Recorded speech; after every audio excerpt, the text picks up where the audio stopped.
کہ ہم یہ کہتے ہیں میں شیعہ ہوں، یعنی اس معنی میں کہ میں علی کا شیعہ ہوں، امام حسین کا شیعہ ہوں. اگر کربلا میں ہم ہوتے تو امام حسین علیہ السلام کے ساتھ ہوتے، یزید کے ساتھ نہ ہوتے. ہر مسلمان یہ کہے گا نا، بڑے سے بڑا ناسبی بھی آپ کو یہ کہے گا کہ ہم امام حسین علیہ السلام کے ساتھ ہیں. تو اس معنی میں تو سب شیعہ ہیں، لیکن اس معنی میں کہ جناب جو فرقے کے معنی میں ہے، اس معنی میں شیعت اپنے آپ کو ہم نہیں شمار کرتے ہیں. اسی طرح آپ دوسرے ٹائٹلز دیکھ لیں. مثلا میں اگر یہ کہوں کہ میں انسانی حقوق کا قائل ہوں کہ ہر انسان کو فریڈم آف سپیچ ہونی چاہیے، تو اس کا مطلب یہ نہیں کہ میں سیکولر آپ مجھے کہہ دیں، میں انسانی حقوق کو مانتا ہوں. اسی طرح میں اگر یہ کہتا ہوں کہ آپ کو آزادی ہے، تو یہ مراد ہرگز نہیں ہے کہ آپ مجھے کہیں کہ یہ لبرل آدمی ہے.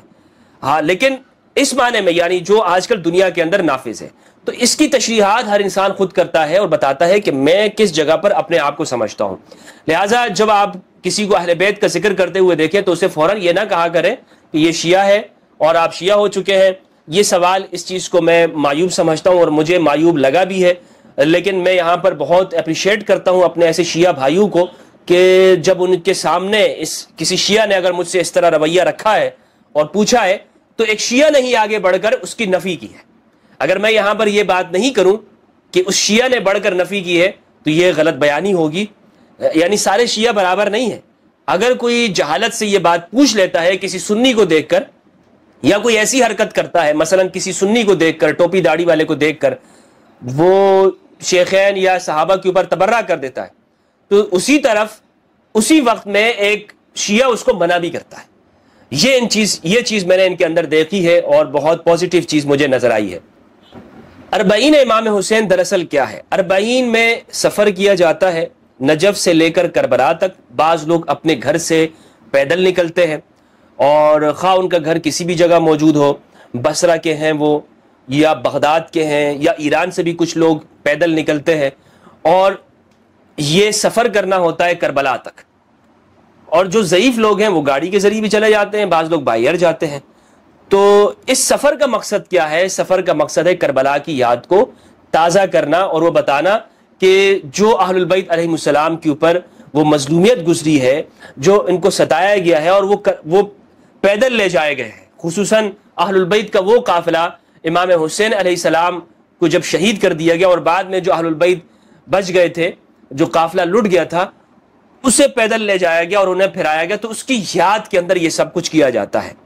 اور ہم دیکھتے ہیں اسلام کی بہت ساری چیزیں وہ بطور پریکٹس ہیں، جیسے صفا مروہ کے اوپر سعی کرنا اور طواف کرنا، یا اس طرح کے رمی جمرات ہے، یہ پریکٹس ہے. یعنی حضرت ابراہیم کی یاد میں کیا جاتا ہے جو انہوں نے کیا، یہ حضرت ہاجرہ کی یاد میں کیا جاتا ہے. تو اسی طرح یہ اس پریکٹس کا بہت بڑا حصہ ہے، یعنی ان واقعات کو یاد دلانے میں، اور آپ کا روحانی طور پر ایک تعلق قائم ہوتا ہے، آپ معنوی طور پر وہاں پہنچ جاتے ہیں. اور قرآن مجید کے اندر موجود ہے، اور بلکہ اس کا حکم دیا گیا وَذَكِّرْهُمْ بِأَيَّامِ اللَّهِ، اللہ کے دنوں کو یاد دلائیے کہ اللہ کے دن کون سے ہیں. اہل سنت والجماعت کے مفسرین نے لکھا ہے کہ جس قوم کو اگر سابقہ قوم میں کسی دن میں انعام ہوا یا عذاب آیا تو یہ ایام اللہ ہے، یعنی ان دنوں کو یاد کرنا چاہیے تاکہ ہم ان منعمین، ان انعام یافتہ کے ساتھ ان جیسے بن سکیں، ان کے پیچھے چل سکیں، اور جن پر عذاب ہوا ان کے پیچھے نہ چلیں اور ان کی جو روش تھی اس سے ہٹ کر چلیں. تو یہ ایام اللہ ہوتے ہیں. اور اسی طرح آپ دیکھ لیں کہ یہ اربعین کے اندر جو کچھ ہوتا ہے یہ پریکٹس ہوتا ہے تاکہ ہم یہاں پر اس واقعے کو یاد کر کے اپنی زندگی کو اہل البیت علیہ السلام کے قریب اور اس طرح گزار سکیں. تو اربعین یعنی 40 دن جب شہادت امام حسین علیہ السلام کو پورے ہو جاتے ہیں تو سفر 20 تاریخ کو ایک یہ اجتماع ہوتا ہے کربلا کے اندر، اور دنیا کا سب سے بڑا اجتماع ہے اربعین میں. میں نے جو یہ سفر کیا تو نجف، امام علی علیہ السلام کی زیارت کرنے کے بعد امام علی علیہ السلام نجف کے اندر ہیں، ان کا مرقد مبارک، اور یہاں سے ہم پیدل ہم نے آغاز کیا کربلا تک، اور یہ 85 کلومیٹر بنتا ہے. اور یہاں پر 1400 پول رکھے گئے ہیں، یعنی 1 کلومیٹر میں 20 پول آتے ہیں. تو اس طرح سے یہ تاکہ آپ ہر پول کے پاس موقف بنے ہوتے ہیں، وہاں لوگ ٹھہرتے ہیں. لازمی بات ہے آپ راستے میں جا رہے ہیں اور 50 تک ٹمپریچر ہے، 45 تک عراق کی شدید گرمی ہے، آپ کو پیاس لگے گی، کھانا آپ کو کھانا ہے، آپ نے سستانے کے لیے آپ نے لیٹنا ہے، آپ کو آرام کرنا ہے، نہانا ہے. وضو کرنا ہے، تو یہ سارے انتظامات راستوں میں کیے جاتے ہیں، ان کو موقف کہتے ہیں، اور مختلف ممالک کے مواقف وہاں پر موجود ہوتے ہیں، پاکستانیوں کا، ہندوستانیوں کا، اور اسی طرح دنیا کے مختلف ممالک کے،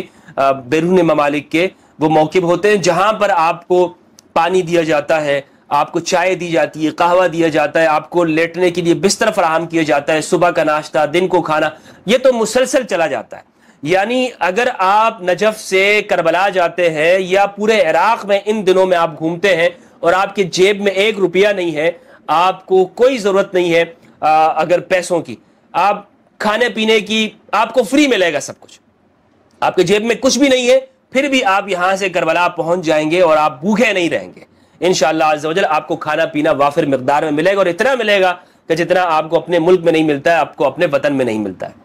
تو اس طرح الحمدللہ عز و جل نجف سے ہم کربلا کی طرف روانہ ہوئے، جگہ جگہ پر لوگ ہم سے ملے، استقبال کیا، ویلکم کیا، اور وہاں کے میں نے عراقیوں کو دیکھا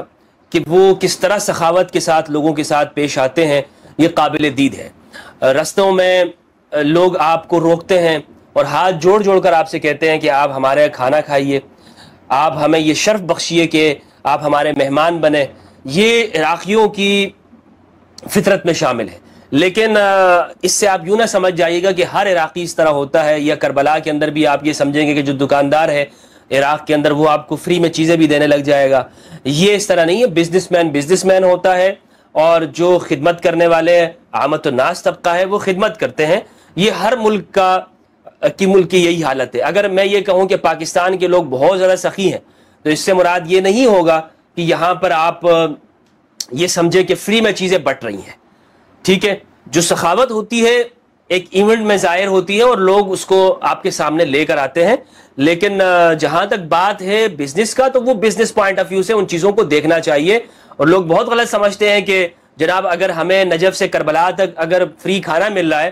تو وہاں پر مجھے ایک دکاندار بھی، وہ ریسٹورانٹ کے اندر بھی میں جاؤں تو مجھ سے پیسے نہ لے، ایسے نہیں ہو سکتا ہے۔ تو الحمدللہ اس موقع پر عراقیوں کی سخاوت دیکھنے کو قابل ہوتی ہے، اور اگر آپ ابھی تک نہیں گئے ہیں تو میرا آپ سے مشورہ ہے کہ آپ یہاں پر ضرور جائیے اور اس کا تجربہ اپنی زندگی میں کیجیے، اور آپ کو معلوم ہوگا کہ وہاں کے لوگ کس طرح سے ہیں، اور شیعہ وہاں پر آپ کو ایک الگ ہی رنگ اور روپ ان کا دکھائی دے گا۔ اسی طرح میں نے وہاں پہ دیکھا کہ جو ان کا سسٹم ہے، تربیتی نظام، کہ ہر شخص ایک لائن میں چل رہا ہے، اور کوشش یہ ہو رہی ہے کہ لوگوں پر ایثار کیا جائے۔ بچے ہیں وہ پانی پلا رہے ہیں، اگر کسی پاس دینے کے لیے کچھ نہیں ہے تو وہ کھڑا ہو کر یا حسین یا علی کہہ رہا ہے، اور تربیت کا ایک نظام ہے۔ یہ شیعیت کی بہت بڑی طاقت ہے، اور پوزیٹیو چیز میں نے دیکھی ہے، مرجعیت کی طاقت ہے یہ، کہ یہ ایک مرجع کے اوپر جمع ہے۔ مراجع کے اندر مختلف ہے، لیکن اس جگہ پر آ کر سارے شیعہ ایک ہو جاتے ہیں، اور اس ایونٹ میں آپ کو نظر آتا ہے کہ ان کی تربیت ہو رہی ہے، اور یہ جو ان کا مرجع کا نظام ہے اس کی بہت بڑی طاقت ہے، اس نے شیعیت کو آج تک متحد رکھا ہے۔ اور جو شخص بھی میں سمجھتا ہوں کہ اس مرجعیت کے نظام کے خلاف ہوگا، وہ کم از کم وہ شیعیت کو نقصان پہنچانا چاہتا ہے، تشیع کو نقصان پہنچانا چاہتا ہے، کیونکہ ان کو یہی چیز متحد رکھی ہوئی ہے ابھی تک، جہاں تک میں نے وہ 40 کے اندر دیکھا ہے کہ ان کا ایک سیٹ اپ ہے اور یہ اس کے پیچھے چلتے ہیں، اور ایک تربیت اس طرح سے گویا کہ ان کی ہو رہی ہے، اور دنیا بھر میں ان کا اجتماع ہوتا ہے، وہاں پر یہ لوگ ایک دوسرے کے ساتھ ملتے ہیں، اور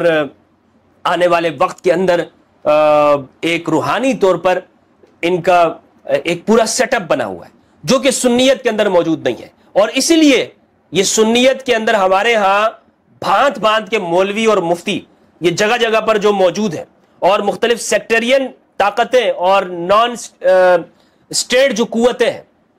ان کو استعمال کیا جاتا ہے، وہ موجود ہے نا۔ ہمارے یہاں مفتی، یعنی آپ یہ دیکھیں کہ دیوبندی بریلویوں کے اندر وہ یعنی پیدا ہوتے ہیں، اتنے تعداد کے اندر پیدا ہوتے ہیں کہ ان کا کوئی شمار نہیں ہے، اور ہر شخص اس کی اپنی ایک رائے ہے، اور کسی مرجع کے نیچے جمع نہیں ہے۔ اور اس طرح پھر بیرونی طاقتیں بھی ان کو استعمال کرتی ہیں، اور دوسری جگہ سے پھر بھی یہ لوگ استعمال ہوتے ہیں اور تکفیر کی جاتی ہے، اور اس کو کوئی نہیں روک سکتا۔ اور یعنی یہ سنیت کی جو یہ بکھرے ہوئے ہیں اور کسی ایک جگہ پر متحد نہیں ہے، اس کی وجہ یہ ہے کہ سنیت کے اندر مرجع کا سسٹم نہیں ہے۔ لہذا تشیع کو جس چیز نے متحد رکھا ہوا ہے آج تک، اور ان کو ان کی طاقت بنا ہوا ہے، وہ ان کا مرجع کا نظام ہے کہ جو ایسی ایک چیز ہے کہ جسے چیلنج نہیں کیا جا سکتا، اور ان کی جو بات ہوتی ہے وہ سب کے اوپر لاگو ہو جاتی ہے۔ یہ آپ کو 40 کے اندر واضح طور پر دکھائی دے گا، ایک تربیت کا نظام اور ایک مرجعیت کی طاقت، اور اس کے پیچھے ان کا بالکل فدائیانہ انداز کے اندر چلتے جانا، یہ آپ کو سب کچھ وہاں پر دکھائی دے گا 40 امام حسین کے اندر۔ میں نے یہ سنا تھا کہ یہ لوگ وہاں پر شرک کرتے ہیں، سجدہ کرتے ہیں مولا علی کے مزار پہ جا کر، قبر کو سجدہ کرتے ہیں، وہاں باقاعدہ نماز پڑھتے ہیں۔ ایسا نہیں ہے۔ ہاں یہ بات ضرور ہے کہ جب نماز کا وقت ہوتا ہے تو نماز پڑھی جاتی ہے، اور ویسے بھی وہاں پر داخل ہو کر ارد گرد میں مزار کے احاطے کے اندر نماز پڑھی جاتی ہے، لیکن اس کا رخ ایسا نہیں ہوتا کہ وہ امام علی علیہ السلام کو سجدہ کرے۔ میں نے خود وہاں پہ نمازیں پڑھی ہیں، ارد گرد میں نمازیں ضرور پڑھی جاتی ہیں، اور جس طرح کہ ہمارے ہاں کوئی شخص روضہ رسول صلی اللہ علیہ وآلہ وسلم ہے تو مسجد نبوی بالکل ساتھ میں ہے، اور اگر کوئی شخص باہر نماز پڑھ رہا ہے تو اس کا مطلب یہ نہیں ہوگا کہ وہ شخص روضہ رسول کو یا نبی صلی اللہ علیہ وآلہ وسلم کی قبر انور کو یا صحابہ کرام کی قبروں کو سجدہ کرے گا، یہ ہرگز نہیں ہے۔ توحید ان کے اندر موجود ہے۔ تو یہ بہتان ہے، الزام تراشی ہوگی کہ ہم یہ کہیں کہ یہ وہاں پر جا کر ان قبروں کو نماز پڑھتے ہیں، ان قبروں کے لیے سجدہ کرتے ہیں، یہ بالکل بہتان ہے۔ جس نے بھی بولا ہے جھوٹ بولا ہے، اور اللہ سبحانہ و تعالیٰ کے بندوں کے اوپر، مخلص بندوں کے اوپر اس نے بہتان ترازیہ کی ہے۔ تو میں نے پورے عراق کے اندر کسی کو بھی یہ بدعت کرتے ہوئے نہیں دیکھا کہ وہ مزاروں کو سجدہ کرو۔ ہاں ایک دو جگہ کے اوپر جو علامہ طباطبائی ہیں تفسیر المیزان والے، جن کی قبر ہے جو وادی سلام کے اندر ان کی قبر موجود ہے، وہاں پر میں نے 2 افراد کو دیکھا کہ جنہوں نے باقاعدہ اس قبر کے اوپر ایسے سر جھکایا ہوا